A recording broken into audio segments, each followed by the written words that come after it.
everyone, I'm Sam, an OpenSciEd teacher and facilitator. I'm so glad you're here to look at Unit 6.6 Lesson 3. By the end of this video, you're going to feel totally confident moving your students from the big parts of the body they can see to the hidden systems of blood and nerves that live inside of them. So let's jump in to see how we got here. In our last lesson, it was all about the chicken wing. Here's the gist of what we figured out. Everything is connected. Skin, muscles, and bones are attached and interact in a system to create movement. And when one part of that system, like a bone, is injured, the whole system's function is affected. In this lesson, we are wondering, how can medical images and diagrams help us figure out more about the structures in our body? We're looking for the invisible parts of the injury we saw in the anchoring phenomenon. So let's dive into the lesson at a glance to see how we'll get our students to answer this question. This is a one-day investigation with about 20 minutes of prep time.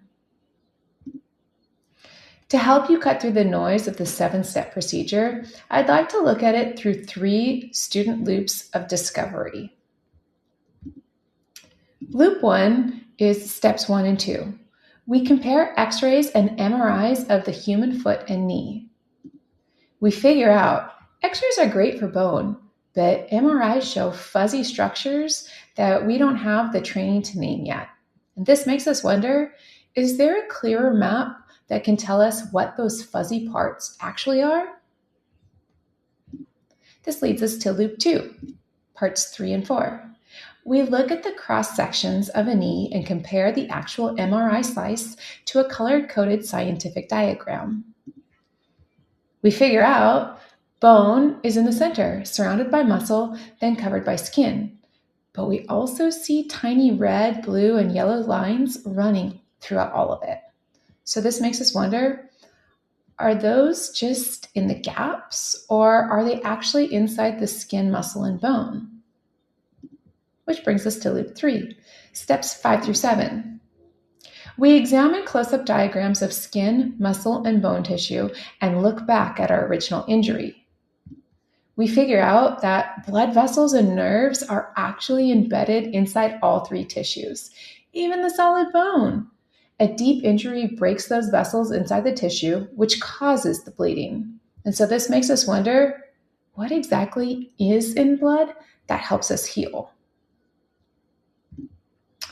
After all of these 3 loops, your students should walk away with these 2 critical realizations.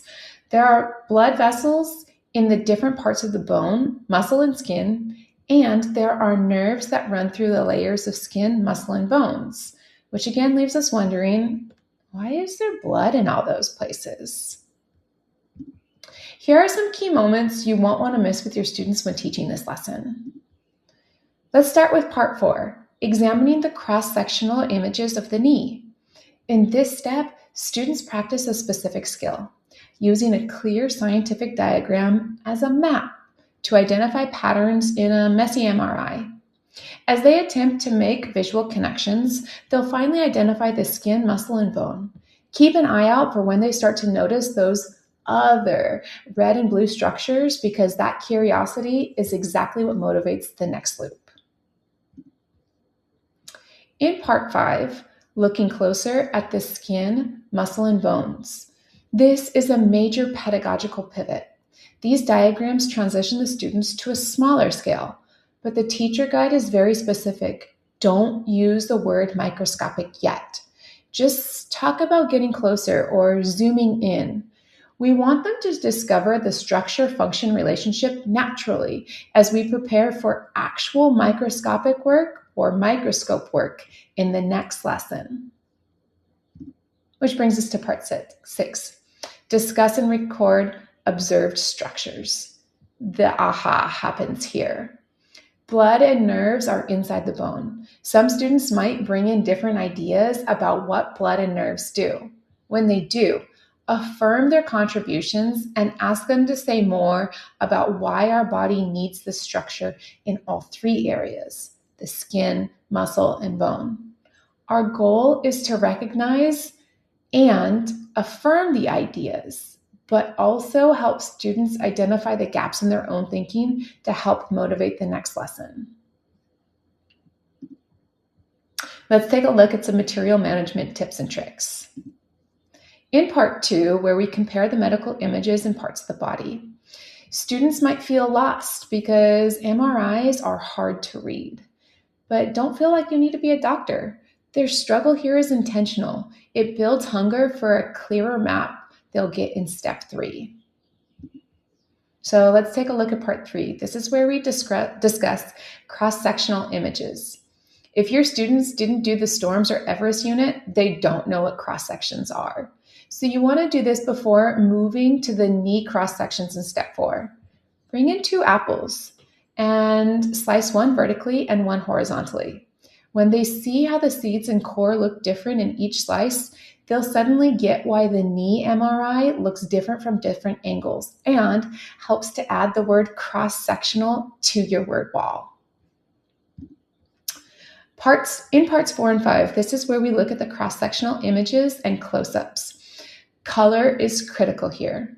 Be sure to make color printouts or post color images to your LMS, like Google Classroom, of the interpreting MRI and close-up diagrams. If they only have grayscale, they will miss the red and blue vessels entirely. This brings us to word wall management. Remember, our word is cross-section. It's our big addition that we've learned from previous units. But if they haven't learned it in previous units, that's okay. Poster management. Keep your Our Body as a System poster visible for the orientation of the first part of the lesson. At the end, you want to check your driving questions board and review your healing timeline poster. So have all 3 of those posters visible for the students to be able to see. The most important thing to remember about lesson 3 is that it's all about layers. Once your students realize that blood is inside every tissue, they'll be begging to know what is actually in the blood. You've got this. Happy teaching.